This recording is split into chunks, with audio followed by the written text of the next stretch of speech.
혹시 최근에 중요한 결정을 내려본 적이 있는지 모르겠습니다. 아니면 내려야 할 중요한 결정을 앞에 두고 고민하고 있는 분이 이 자리에 계신지 모르겠어요. 우리 인생은 온통 결정들로 이루어져 있습니다. 어떤 것은 간단하고 중요치 않은 반면 어떤 것은 복잡하고 지극히 중요합니다. 어떤 결정은 쉽게 이루어지지만 어떤 결정들은 오랜 생각과 고민을 요구하기도 하지요. 어찌됐든 우리는 매일매일 그리고 생애 중요한 고비에서 결정을 통해 우리의 인생을 수놓아 가고 있습니다. 우리의 삶의 질은 우리가 처한 환경보다는 우리가 내리는 결정들에 의해 좌우됩니다. 많은 사람들이 자신의 삶의 불행을 환경 탓으로 돌리지요. 일진이 나쁘고 운수가 나쁘고 날씨가 안 좋고 친구를 잘못 만났고 심지어 어떤 사람들은 자기를 낳아준 부모를 원망하기도 해요. 그러나 가만히 관찰해 보면 그들의 삶의 문제는 그들의 환경이 아니라 바로 그들이 내렸던 결정이었음을 알 수 있습니다. 여러분 한번 우리 주위를 보십시오. 좌절해 버릴 수밖에 없는 어려운 환경 속에서도 어떤 이들은 얼마나 아름다운 인생의 꽃을 피워내는지요. 여러분이 만일 아주 어릴 때부터 보지 못하고 듣지 못하고 말하지 못하는 상태로 이 땅에 살아가야 한다면 어떻게 하겠습니까? 여러분 그런 몸으로 뭘 할 수 있겠어요? 그러나 우리가 아는 대로 헬렌 켈러 여사는 그 어려운 환경 속에서도 인생의 아름다운 꽃을 피워냈어요. 여러분이 이 땅에 태어날 때부터 두 팔 없이 태어났다면, 거기다 더하여 한쪽 다리도 없이 태어났다면 그 몸으로 어떻게 인생을 살겠어요? 그러나 레너 마리아는 그 몸을 가지고 아름다운 인생의 꽃을 피워냈습니다. 다리 한쪽, 팔도 없는데 그는 장애인 수영대회에 나와 세계에서 1등을 했어요. 그 다리 하나로 요리를 하고 운전을 하고 음악대학에 들어가 학사학위를 따고 온 세계를 다니며 찬양으로 영광을 돌리죠. 한국에도 2번이나 왔어요. 수많은 사람들이 그의 음악회에 가서 위로받고 도전받고 인생의 꽃을 피워낸 겁니다. 신앙이란 어떤 면에서 결정입니다. 한 사람의 신앙 성숙은 그 사람이 내리는 결정들에 의해 좌우된다고 해도 전혀 과언이 아니에요. 사탄이 우리를 유혹할 때 우리는 예, 아니오를 내가 결정해야 합니다. 하나님이 순종을 요구하실 때 yes, no를 결정해야 합니다. 하나님의 말씀을 읽기 위해 시간을 낼 것인가 말 것인가 결정해야 되고, 기도하기 위해 내가 시간을 바칠 것인가 세상을 위해 살아갈 것인가 내가 결정해야 합니다. 성경은 수많은 사람들의 삶의 흥패를 기록하고 있어요. 그런데 그 모든 성공과 실패의 원인은 바로 그들이 내린 결정들에 의해 이루어졌다고 성경은 증언합니다. 아담은 하나님의 말씀을 거역하고 사탄의 말을 듣기로 결정했어요. 거기서 인류의 비극이 시작되었죠. 아벨은 순종하기로, 가인은 멸망의 길을 가기로 결정했습니다. 노아는 하나님을 믿고 의지하기로 결정한 반면 그 당시에 살았던 모든 인류는 하나님의 말씀과 심판을 믿지 않기로 결정했습니다. 그래서 멸망했어요. 여호수아와 갈렙은 믿음의 눈으로 약속의 땅을 바라보기로 결정했고, 나머지 10명의 정탐꾼과 모든 이스라엘 백성들은 불신앙의 눈으로 약속의 땅을 바라보기로 마음의 결정을 했습니다. 그래서 그들은 광야에서 멸망했어요. 결정이 이렇게 중요합니다. 여러분, 결정이 우리의 인생을 완전히 좌우하고 결정이 그렇게 중요하다면 우리는 어떻게 과연 남은 생애 동안 올바른 결정을 내릴 수 있을까요? 하나님은 오늘 본문 말씀을 통해서 우리의 인생을 좌우하는 이 중요한 결정을 내리는 방법 2가지를 오늘 저와 여러분에게 말씀해 주십니다. 우리 첫 번째, 하나님 올바른 결정을 내리기 위해 주신 말씀을 다 같이 한번 읽습니다. 시작. 나를 향한 하나님의 계획을 받아들여야 한다. 오늘 우리가 읽은 본문은 모세와 그의 부모의 믿음을 보여주고 있어요.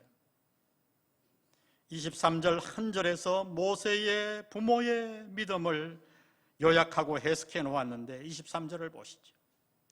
믿음으로 모세가 낳았을 때에 그 부모가 아름다운 아임을 보고 석 달 동안 숨겨 임금의 명령을 무서워 아니하였으며, 모세의 부모는 왜 모세를 숨겨 키웠는가? 이유를 이렇게 얘기합니다. 아름다운 아임을 보고. 이 말의 뜻이 뭘까요? 모세는 탁 태어났는데 보니까 배용준보다 2배 더 잘생겼어. 그 얘기일까요? 아니에요. 용모가 아니에요. 여러분, 이 세상에 어떤 아기라도 갓 태어난 갓난아기는 사실 아름답지 않아요. 누구에게만 아름다운가? 엄마에게만.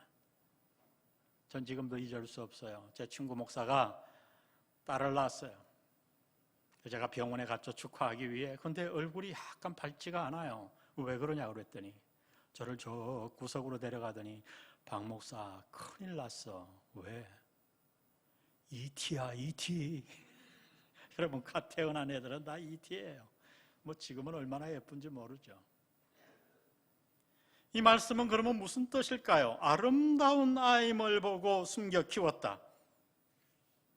여러분, 이 말씀은 용모가 아름답다는 말이 아니라 모세의 부모가 모세를 향한 하나님의 계획을 받아들였다는 말이에요. 그래서 이 말씀을 설교하면서 사도행전에서 스데반 7장 20절에서 스데반은 이렇게 해석해 놓았어요. 그때에 모세가 낳는데 누구 보시기에 아름다운지라? 하나님 보시기에 아름다운지라. 용모가 아니에요. 하나님 보시기에 아름다운지라. 다시 말하면 모세의 부모는 모세를 향한 하나님의 계획을 믿음으로 받아들였다는 거예요. 당시의 역사적인 상황을 우리는 잘 알지요. 요셉의 가족이 애굽으로 이주한 후 세월이 흐르자 그 후손들이 너무나 급속도로 엄청나게 번성하기 시작합니다.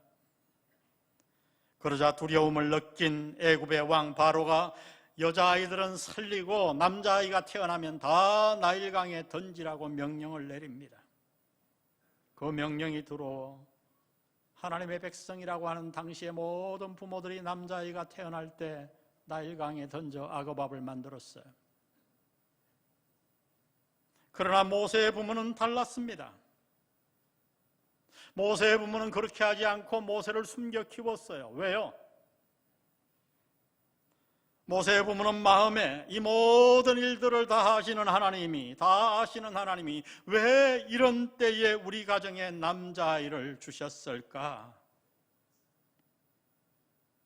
그들은 자신과 모세를 향한 하나님의 선하신 계획을 믿음으로 받은 거예요. 왜 다른 모든 부모들은 자신들의 자녀를 나일강에 던졌습니까? 그 이유는 자신들을 향한 하나님의 계획보다는 세상의 압력을 더 무서워했기 때문에. 그러나 모세의 부모는 왕의 명령보다는 하나님의 계획을 더 높이 샀어요. 하나님의 선하신 계획, 자신과 모세를 향한 하나님의 너무나도 완벽한 계획을 그들은 믿음으로 받은 것입니다. 이러한 때에 하나님이 우리 가정에 남자아이를 주신 것은 우연이 아니야. 뭔가 뜻이 있을 거야. 하나님의 뜻과 계획이 있다면 반드시 그곳에 길이 있을 거야. 그들은 믿었어요. 저는 그렇다고 해서 모세의 부모가 동네방네 다니면서 너희들은 아이를 다 나일강에 던졌지, 나는 키운다, 이렇게 막 얘기하고 다녔다고 생각지 않아요.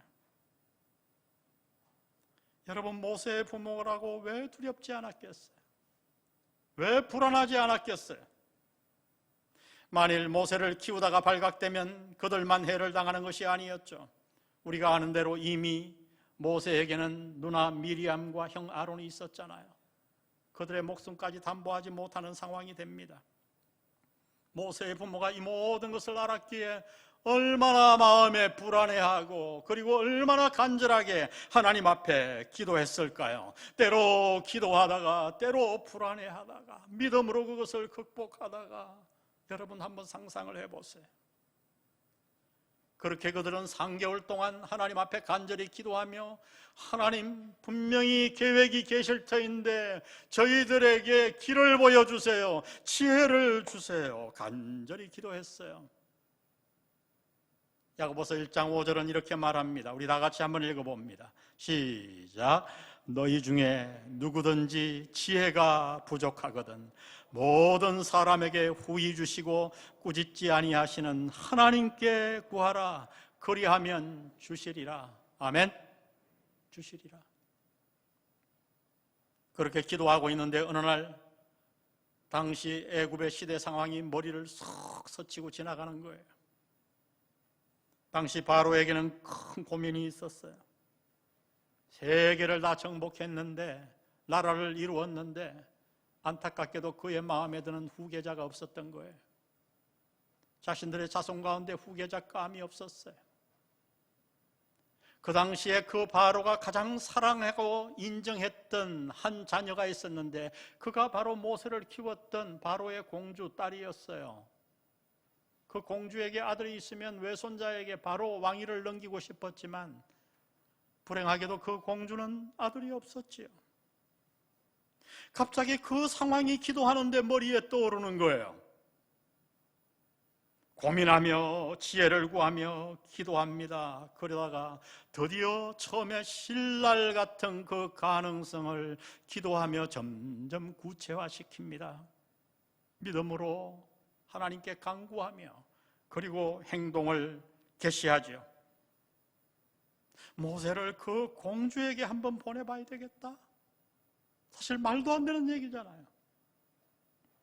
그러나 기도했더니 하나님의 지혜를 주시고 점점 믿음이 생깁니다. 그래서 그 공주에 어떻게 보낼까 고민하다가 공주의 습관을 연구하기 시작합니다. 그리고 한 가지를 발견하죠. 그 공주가 매주 같은 어떤 시간에 나일강에 와서 목욕을 하는 사실을 발견하게 됩니다. 그 시간을 알아내고 모세를 갈대 상자에 담아 역청을 칠하고, 어떤 분들은 강에 띄웠다 그러는데 아니에요. 갈대 숲 속에 그 상자를 놓았어요. 습기가 스며들지 않게 역청을 칠한 거죠. 그리고 모세의 누나 미리암 보고 지키고 있으라 그랬어요. 왜요? 엉뚱한 누가 가져가면 어떻게 해요? 저는 바로 첫날에 성공하지 않았다고 생각합니다.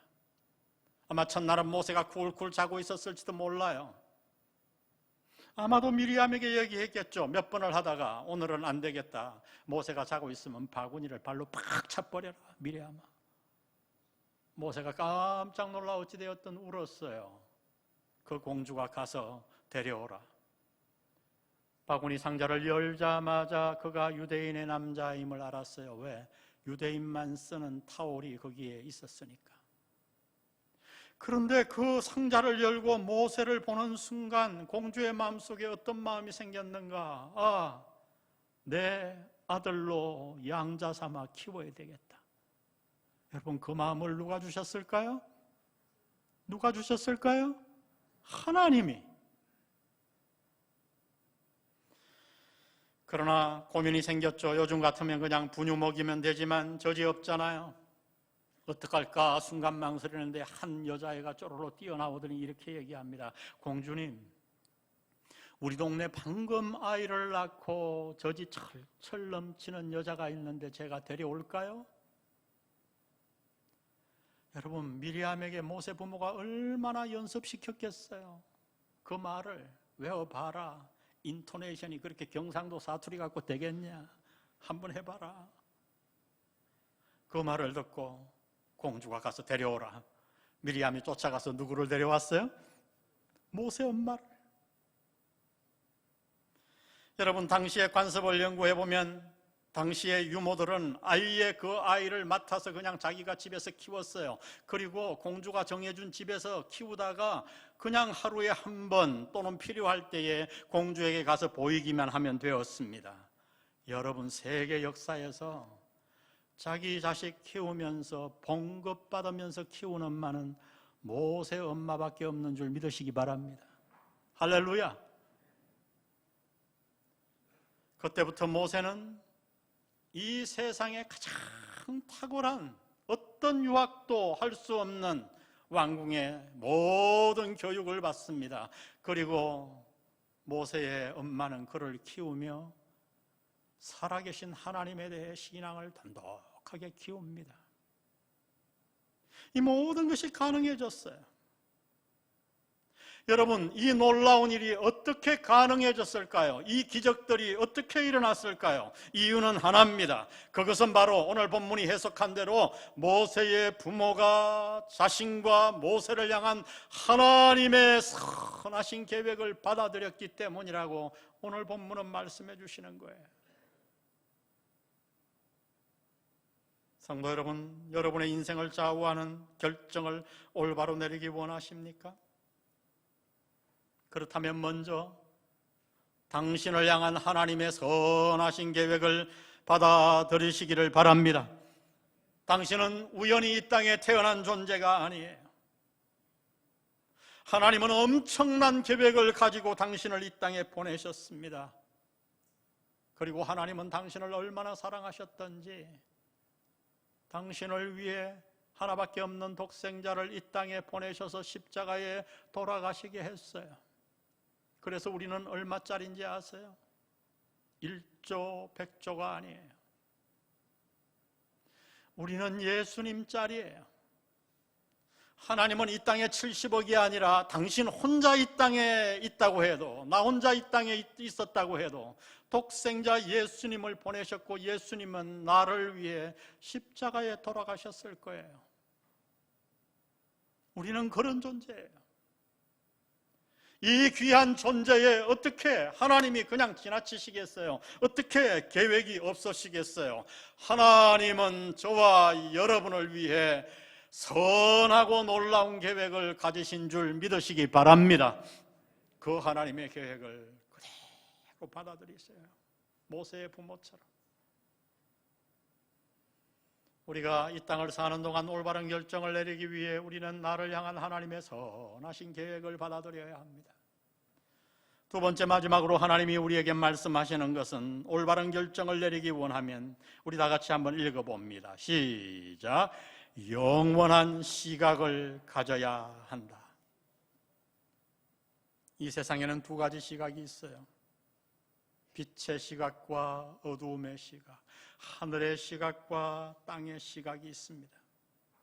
근데 모세는 어떤 시각을 가지고 살았는가? 그는 하늘의 시각과 빛의 시각을 가지고 살았다고 오늘 본문은 정언해 줍니다. 오늘 본문 24절을 보세요. 믿음으로 모세는 장성하여 바로의 공주의 아들이라 칭함을 거절하고.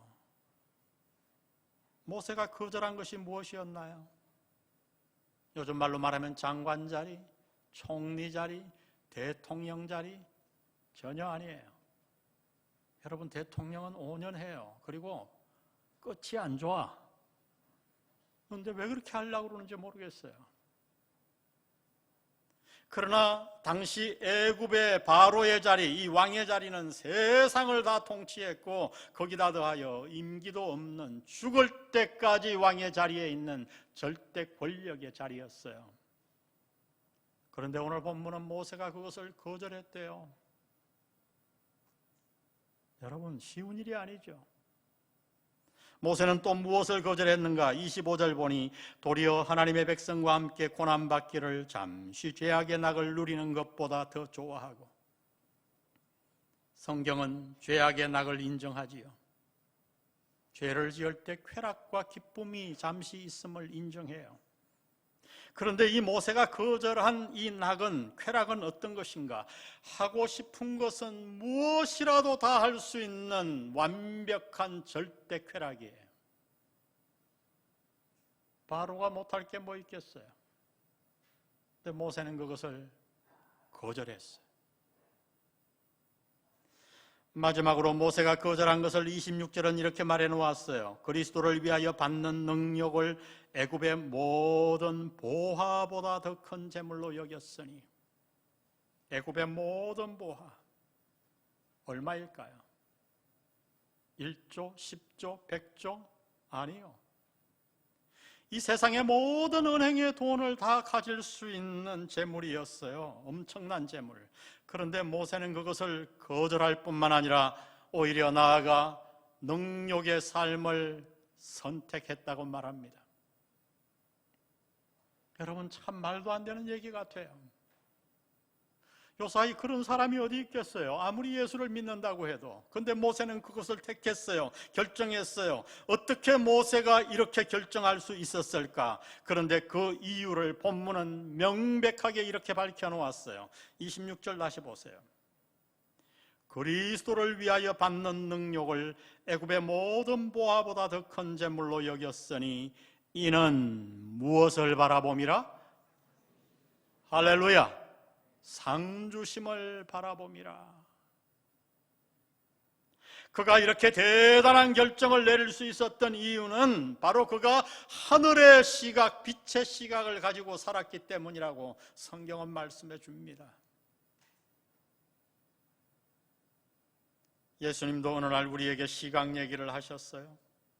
마태복음 6장 22절에 보니 눈은 몸의 등불이니 그러므로 내 눈이 성하면 온몸이 밝을 것이요 눈이 나쁘면 온몸이 어두울 것이니 그러므로 내게 있는 빛이 어두우면 그 어두움이 얼마나 하겠느냐. 세상이 대낮 같아도 내 눈이 어두우면 다 깜깜하잖아요. 그런데 예수님은 이 말씀을 하시며 눈을 복수로 쓰지 않고 단수로 쓰셨어요. 애꾸눈인가? 아니지요. 육체의 눈이 아니라 마음의 눈을 말씀하신 거예요. 마음의 눈, 시각. 여러분, 그렇습니다. 이 땅에는 영원한 시각을 가지고 사는 자가 있는 반면 일시적인 시각을 가지고 사는 자가 있어요. 교회 안에서도. 빛의 시각을 가지고 사는 자가 있는 반면 어두움의 시각을 가지고 사는 자들이 있습니다. 하늘의 시각을 가지고 사는 자가 있는 반면 땅의 시각을 가지고 신앙생활하는 자들이 있어요. 일시적이고 어둡고 땅의 시각을 가진 자들은 관찰해보면 어떤 일이 있는가? 늘 넘어져요. 늘 넘어져요. 자그마한 아주 작은 일에도 넘어져요. 그렇게 웃다가 조금만 고난이 오면 넘어져요. 그렇게 열심히 교회 봉사 잘하다가 뒤에서 누가 험담 한마디 하면 그대로 넘어져요. 사소한 유혹에도 넘어지고 항상 넘어지며 살아요. 왜 그래요? 마음의 눈이 어둡기 때문이에요. 눈 감은 자가 더덩거리듯이 이러한 자들은 늘 넘어지며 방황하는 삶을 삽니다. 그저 욕심에 처해 이 세상에 취해 보이는 것만 좋아하며 살아가요. 우리 현대인들이 지금 얼마나 잘못된 시각을 가지고 눈을 가지고 살아가는가를 고발한 프랑스 소설이 있어요. 단편 소설인데 아주 간단해요. 한 도둑놈이 양복점에 들립니다. 그리고 다 떨어진 바지를 탁 벗더니 비싼 새 바지를 턱 입자마자 막 문을 열고 도망가는 거예요. 주인이 따라가는데 마침 다행히 경찰이 옆에 있어서 막 얘기를 하고 쫓아가니까 경찰이 총을 겨눕니다. 서시오, 안 쓰면 쏩니다. 근데 여러분, 양복 바지 하나 가지고 위를 싸갖고 죽일 수는 없잖아요. 이 다리를 쏘려고 하니까 주인이 안 됩니다. 위를 쏘세요. 위를 쏘세요. 왜 그랬을까요? 바지에 구멍 날까 봐. 여러분, 이 소설가들이 왜 이런 소설을 쓸까요? 우리가 사는 시대, 이 시대가 얼마나 잘못된 눈을 가지고 사는가 하는 것을 알려주는 거예요. 여러분, 그래요. 참 위험한 시대에 우리는 살고 있어요.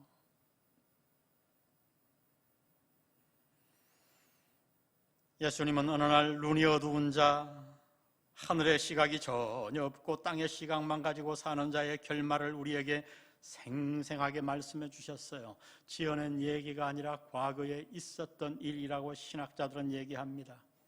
바로 누가복음 16장에 등장하는 부자와 거지 나사로의 이야기죠. 이 부자는 날마다 잔치를 하며 그야말로 화려한 삶을 이 땅에서 살았어요. 그러다가 그도 인간인지라 죽음을 맞이하죠. 그런데 예수님은 죽음 이후에 그의 삶을 우리에게 알려주십니다. 그는 죽어 고통 가운데 있었어요. 그 고통을 예수님은 이렇게 표현했어요. 얼마나 고통스러웠는지 물 한 방울만 손가락에 찍어 혀를 서늘케 해달라고. 누구에게 그 부탁을 했는가? 자기 집 문 앞에 날마다 구걸하는 거지 나사로를 보내 살아있는 동안 이 땅에서 자신이 사람 취급도 하지 않은 그 거지 나사로에게 물 한 방울만 찍어서 혀를 서늘케 해달라는 부탁을 할 정도로 그곳은 고통스러운 곳이에요. 부자는 그렇게 고통당하고 있었어요. 그런데 놀랍게도 그 요청마저 거절당하는 고통, 죽음 이후에 부자가 처한 고통이에요. 이 부자는 왜 그런 고통을 당했는가? 예수님은 말씀합니다. 그것은 바로 그가 이 땅에 살 동안 잘못된 결정들을 내렸어요. 하나님이 많은 부를 맡기셨는데 그것을 자기만 위해 쓴 거죠. 자기 집 문 앞에 있는 거지 나사로에게 전혀 도움의 손길을 주지 않은 거지요. 그가 내렸던 잘못된 결정들에 의해 부자는 고통받고 있다고 주님은 가르쳐 주십니다. 여러분, 왜 많은 사람들이 이 땅에 살 동안 잘못된 결정을 내려서 하나님 앞에 멸망받나요? 이유는 딱 하나예요. 영원한 시각이 없기 때문이에요. 나를 향한 하나님의 선하신 계획보다는 세상의 압력을 더 높이 사고 땅의 시각만 가지고 살기 때문이죠. 오늘 그래서 하나님은 모세의 부모와 모세를 통해 우리에게 도전하십니다. 영원한 시각, 하늘의 시각, 빛의 시각을 가지고 살아가라고요. 일전에 제가 한번 말씀드렸던 한 목사님의 얘기를 하고 오늘 설교를 마치려고 합니다. 벤자민 슈몰크 목사님, 독일의 목회자였죠. 어느 날 신방을 다녀왔는데 작은 자기의 나무집, 사택이죠. 신방을 갔다 오는데 집이 없어졌어요. 너무 놀라 웬일인가 하고 달려와 보니 화재가 나서 집이 다 불탔습니다. 안에 들어가 보니 집에 남겨놓았던 두 아들이 서로 꼭 껴안은 차로 불타 죽어 있었어요. 여러분, 그 교회를 한번 상상해 보세요. 장례식이 진행되는 동안 그 성도들의 마음이 어땠겠어요? 성도들은 생각했어요. 아, 이제 목사님은 목회를 그만두실 거라고. 그래요. 그런 상황 가운데서 어떻게 목회할 수 있겠어요? 그렇게 성도들이 슬퍼하며 불안해하며 장례식이 진행되는데 장례 예배 때 목사님이 나타나셔서 시 한 편을 써서 성도들 앞에 읽어주셨습니다. 우리가 잘 아는 시예요. 제가 읽어드립니다. 내 주여 뜻대로 행하시옵소서. 온 몸과 영혼을 다 주께 드리니 이 세상 고락간 주인도 하시고 날 주관하셔서 뜻대로 하소서. 내 주여 뜻대로 행하시옵소서. 큰 근심 중에도 낙심케 마소서. 주님도 때로는 울기도 하셨네. 날 주관하셔서 뜻대로 하소서. 우리 3절을 다 같이 읽을까요? 시작. 내 주여 뜻대로 행하시옵소서. 내 모든 일들을 다 주께 맡기고 저 천성 향하여 고요히 가리니 살든지 죽든지 뜻대로 하소서. 아멘. 하늘의 시각을 가지고 살면 이 땅에 어떤 고난도 이깁니다. 우리는 하늘의 시각을 가지고 살았던 박경호 목사님을 먼저 천국으로 보냈어요. 지난 주간에. 하늘의 시각을 가지고 산 자의 마지막 삶이 어떤가를 하나님은 그의 삶을 통해 명확하게 보내주셨어요. 1도 구김이 없었습니다. 1도. 우리 모두 오늘부터 남은 생 얼마나 살지 모르지만 하늘의 시각을 가지고 모세처럼, 우리 믿음의 선조들처럼, 먼저 떠난 박 목사님처럼 우리도 그렇게 영원한 시각을 가지고 승리하며 살아가는 여러분 되시기를 주의 이름으로 축복합니다. 축복합니다. 오늘 이 말씀 우리의 고백으로 주님 앞에 드리고 오늘 예배 마칩니다. 내 주여 뜻대로 행하시옵소서.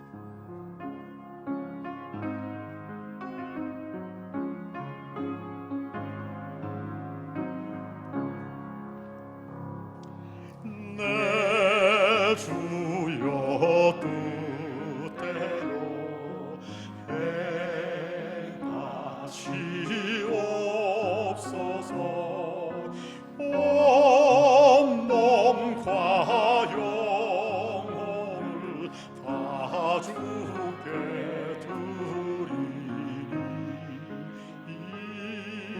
이 세상 돌아간 주 인도하시고 날 주관하셔서 뜻대로 하소서. 내 주여 뜻대로 행하시옵소서.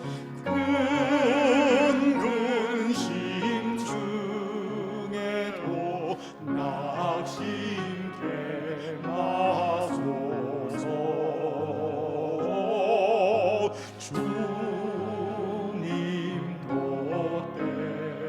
뜻대로는 울기로 하셨네. 날 주관하셔서 뜻대로 하소서. 우리 간주 듣고 3절 합니다.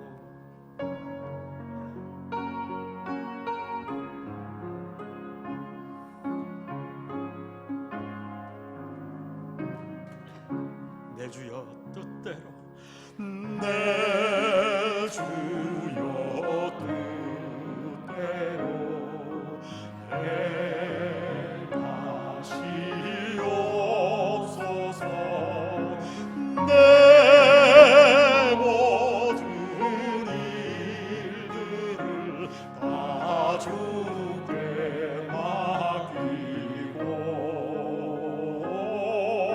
저 천성 향하여 고요히 가리니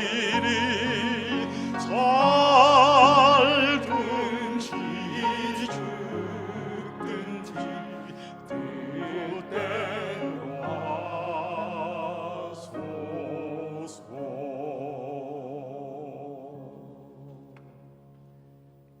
성부, 성자, 성령의 은혜가 오늘 말씀 들은 이후 모세처럼 우리도 나를 향한 하나님의 선하신 계획을 믿음으로 받아들이고 하늘의 시각과 영원의 시각을 가지고 살아가기로 결단하는 영한 성도들과 저들의 자손 가정 위에 영원히 함께 하시기를 예수님의 이름으로 간절히 축원합니다.